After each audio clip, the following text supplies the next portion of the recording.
It was said to have been 4 months worth of rain in only 4 hours. It stretched from the Florida Panhandle to Mobile Bay, Alabama, leading to, quote, historic and catastrophic flooding. Hi, I'm Chris May, writer, producer, and host of This Day in Weather History, now in its second year, from the Weather Network in Canada.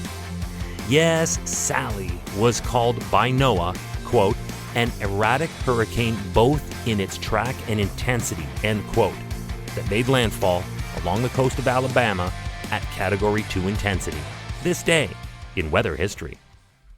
There was over 30 inches of rain in Pensacola, and that equates to about 4 months of rain in a tiny window of only 4 hours.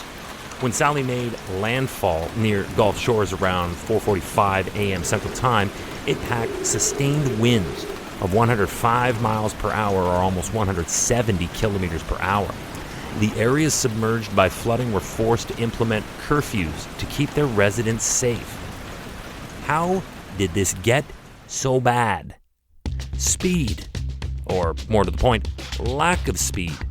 Sally was one of those ultra-deep areas of low pressure that had more than enough time to screw itself up into a powerful vortex capable of drawing in an immense amount of water and spending long enough in one place to exact it in a focused area. This prolonged period of intensity only escalated those local impacts. Get this, the storm was crawling along at less than 8 kilometers per hour. I can run faster than that and not break a sweat.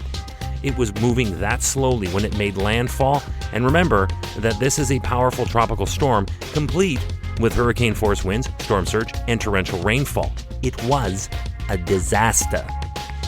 It was this slow, plodding progression of this massive storm center that made it possible for that overwhelming 15 to 30 inches of rain. That equates to upwards of 100 centimeters of rain, also known in Canada as 1,000 millimeters of rain, across Baldwin County into western Florida Panhandle. Thousands of water rescues were conducted during the storm due to rapidly rising water, and many homes were flooded, obviously.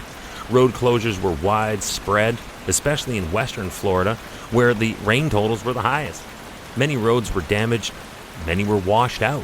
As for the flooding, several rivers crested within their all-time top 5 historical crests. Welcome to year 2 of this podcast. Right now, you're listening to the full version of today's story on your favorite podcast provider, but there's also the daily podcast video short. They're shot right here in my podcast recording studio, so you get that perspective, but oftentimes they will include visuals from that day's event from when it happened in weather history. So after listening to the full story, go check out the podcast video short on television or online anytime at theweathernetwork.com/weather history. Now, I mentioned off the top that the wind was powerful, and with a landfall-sustained wind of almost 170 kilometers per hour, damage was extensive across the region, especially in areas that experienced the eye wall of Sally over the prolonged duration of several hours. Many homes suffered roof damage, while others fell victim to fallen trees that were overwhelmed by the winds, landing on or through a number of those homes. Wind that is sustained over a long period of time and focused up onshore from the Gulf of Mexico will always be accompanied by storm surge, and this one packed all that and more. Thanks to that wind, an out-of-control barge slammed a portion of the newly built Pensacola Bay Bridge, also known as the 3 Mile Bridge, that acts as a connection to the city of Gulf Breeze, and it knocked it clean off. More than 500,000 customers in Alabama and Florida alone lost power, and with the intense heat and humidity that was also pumped into this region, that was another hazard for human life. The highest surge occurred in the bays and sounds of Alabama and the western Florida Panhandle, again, where the winds were the most powerful. But listen to this. The peak rise of 7 to 9 feet, that's 2 to 3 meters in many locations, is what a lot of people faced. Remember that we also had that insane 760 to 1,000 millimeters of rain on top of the storm surge, so that all played a cooperative role in the dangerously high water levels that resulted in thousands of structures along coastal areas being flooded and or totally destroyed. Sally was ultimately responsible for 4 direct fatalities in Florida, Alabama, and Georgia, while causing $7.5 billion in damage in the United Gulf States. The irony?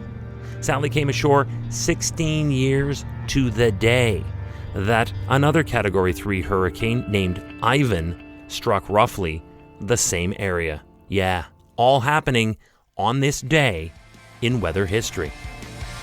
Tomorrow is September 16th, and we're staying right here in the Gulf for what came to be known as the Okeechobee Hurricane. A Category 4 storm in 1928 still stands today after all this time as one of the deadliest hurricanes in the history of the Atlantic Basin.